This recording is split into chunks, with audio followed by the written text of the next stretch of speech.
most times, the same people who show up for Ruga, most likely 60% of those people are the same people that will show up for Buju, show up for Rema, show up for Bernard, David, Wiz. The audience out there, the Africans, in especially the ones in diaspora out there who have the financial prowess, are proud of our artists. They are proud of the culture. They're willing to spend their dollars, pounds, yen, euros, whatever. They're willing to invest in the artists today. I think that is a great thing.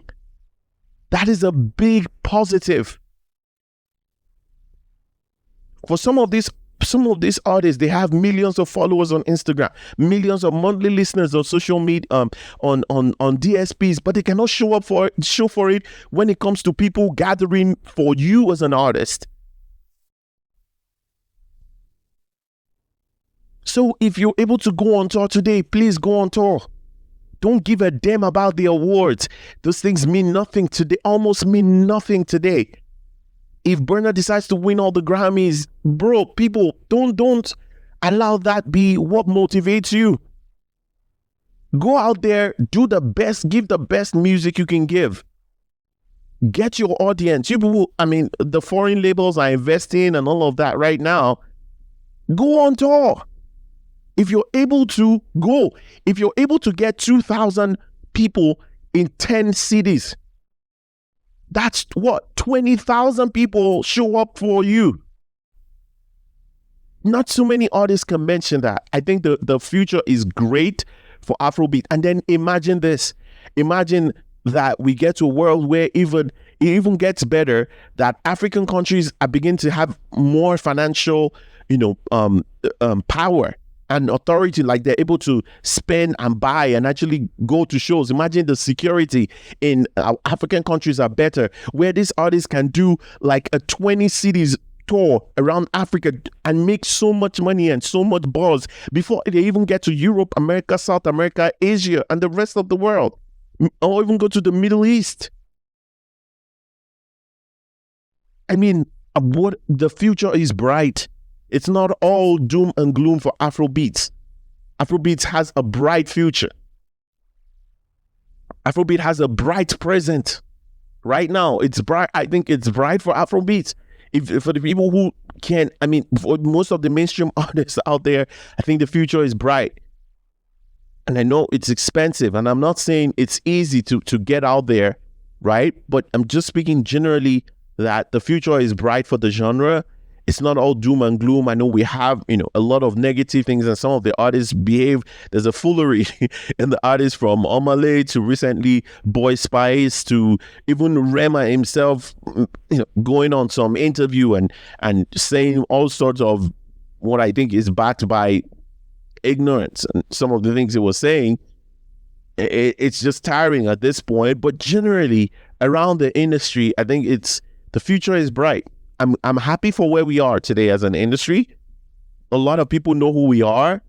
We don't have to trend in the charts. We don't have to sell millions of copies. And that's another thing. Thames is going around now, people showing, and I see some of her shows, which is great and all of that. Some artists will sell 10,000, 20,000. They cannot go around the way she's going around.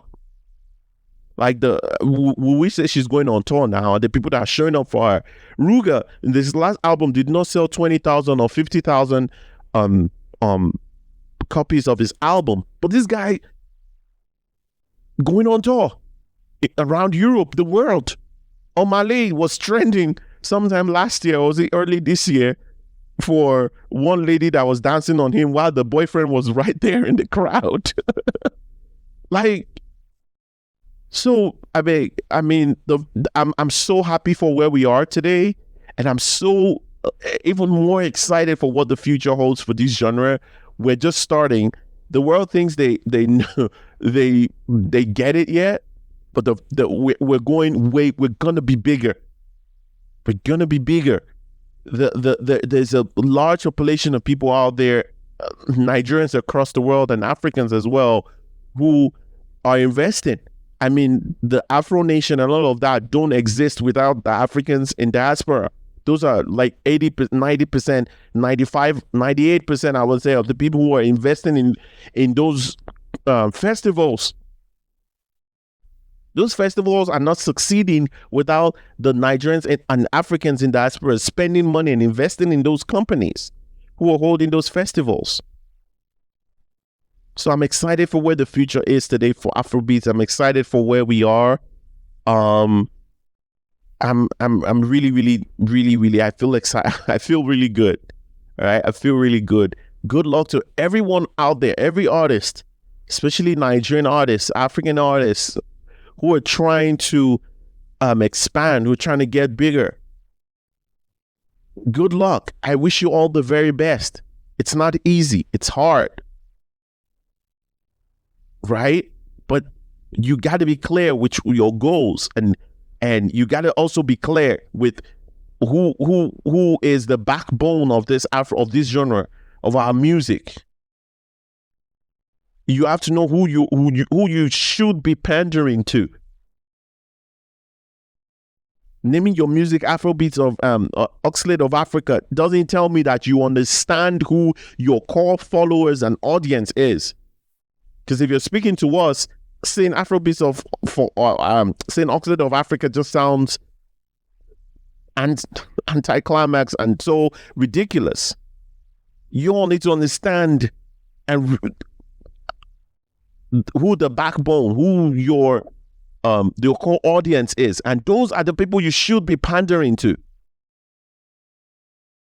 And you guys know how I feel about this. I just spoke last week about the relevance of foreign interviews, right? And then this week we see Rema speaking to some white boy and speaking all sorts of foolery on that podcast, Left to Me, saying this came from, he had never heard 808 on it, and so he wanted to hear that 808 beat, and that's what inspired it, because it does not exist in Afrobeat. Man, shut the fuck up, bro. Sit down one place. People don't have to always go on all fours and lick the boots of every foreign interviewer or any foreign audience that you get in front of, and just say all sorts. You're who you are. You don't have to be the next shiny thing. You doesn't have to be, nothing has existed and I'm the best thing since sliced bread. You're who you are.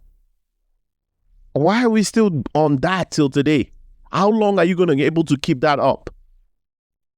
You're still going to release your next album and tell us that, nothing had existed like that before. And that's why and then you release the next one and tell us, like, how long do we want to keep hearing all that rubbish? Man, I mean, time don't go today. It seems last one where I want to talk about, we'll push it till last week. But man, you guys know how I feel. Please, if you want to let me know what you think about this, please let's share our thoughts on these topics. I'm open to it. As always, on Twitter is TA Sound, TIAE Sound. Please don't hesitate to send a DM and also follow. Also, No Stand Pod on Twitter as well. Please follow, and you can send your DMs there as well. On YouTube, we are the No Stand Zone podcast on YouTube. Please follow, leave a review, give us 5-star wherever you're listening to this audio as well. It's always a pleasure. I don't take you guys for granted. Always trying to get better here to make sure we're creating the best content for you. And we can create a community here as well. There is no hate here. There is no bad blood for anybody. I don't know these people personally. I wish everybody well. The sky is wide enough for every bird to fly without literally clashing into each other or wishing anybody ill will.